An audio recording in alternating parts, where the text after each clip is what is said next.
Hello everyone, ఈరోజు నేను పచ్చిమిర్చితో pickle చేస్తున్నాను. దానికోసం ఫస్ట్ ఆవాలు మెంతులు ఫ్రై చేసుకొని పొడి చేసి పక్కన పెట్టుకున్నాను. తర్వాత ఒక 4 వెల్లుల్లిపాయలు తీసుకొని పొట్టు తీసేసి పక్కన పెట్టుకున్నాను. తర్వాత ఒక 6 నిమ్మకాయల్ని జ్యూస్ తీసేసి పక్కన పెట్టుకున్నాను. తర్వాత మిర్చిని శుభ్రం కడిగి ఆరిన తర్వాత ఇట్లా చీలికలుగా కట్ చేసి పెట్టుకోవాలి.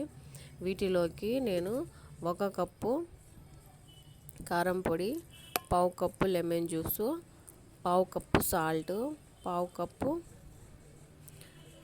ఆవాలు మెంతి పొడి వేసుకున్నాను. వీటన్నిటిని బాగా కలుపుకొని ఇందులో గ్రౌండ్ నట్ ఆయిల్ యూజ్ చేస్తే చాలా టేస్టీగా ఉంటుంది. గ్రౌండ్ నట్ ఆయిల్ కూడా వేసేసి మొత్తం ఒక ప్లాస్టిక్ డబ్బాలో వేసుకొని మిర్చి మొత్తం మునిగే వరకు ఆయిల్ వేసుకోవాలి. తర్వాత 24 hours తర్వాత టేస్ట్ చాలా బాగుంటుంది. అంతే, pickle ready. Thank you for watching.